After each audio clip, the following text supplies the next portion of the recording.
Hello, hello বউ। আপনি কেমন আছেন? 2 দিন ধরে আপনার কোনো খোঁজ খবর পাই না। রাস্তাঘাটে চলেন, চিন্তা লাগে তো। একটা ফোন কিনলেন, তা আমা করে দিয়ে গেলেন। আরে তগো কাছে মোবাইল আছে বলেই তো আমি যে কোনো জায়গা থেকে ফোন করে খবর নিতে পারি।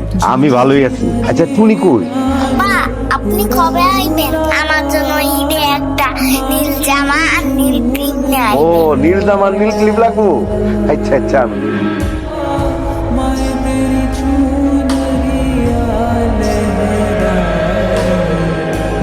এই জামাটার দাম কত? 1200 টাকা। 1200 টাকা কম হবে না? এটা তো ফিক্সড প্রাইসের দোকান, জি মানে একদমের দোকান।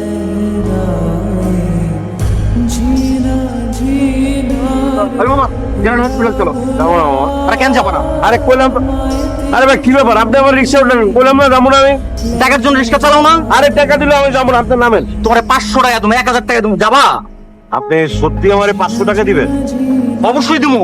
ভাই কিছু মনে না করলে আমার 350 টাকা দিলে দিবেন? 350 টাকা? আচ্ছা ঠিক আছে, 350 টাকা তাদের চল চল তো ভাই। আমার আইটাতে ভাই। হ্যাঁ হ্যাঁ, টাকার ব্যবস্থা হয়েছে, আমি আসতেছি।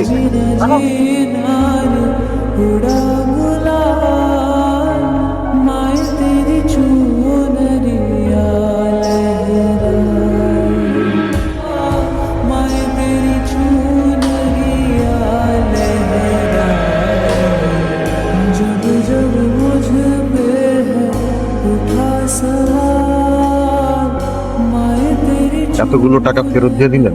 আরে এটা তো আপনারই টাকা, আপনারই তো দিমু। টাকাগুলো ফেরত না দিয়ে তো আপনি ঈদের আনন্দও করতে পারতেন। ওইটা পারতাম, কিন্তু আপনি তো বিপদে পড়তেন। আর আমার যেটুকু আনন্দ সেটুকু তো আপনার কাছ থেকে আমি পাইছি।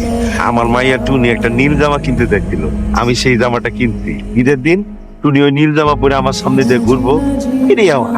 আর আমার বাপে একটা কথা কইছে, যেদিন সবাই খুশি সেই দিনই বলেই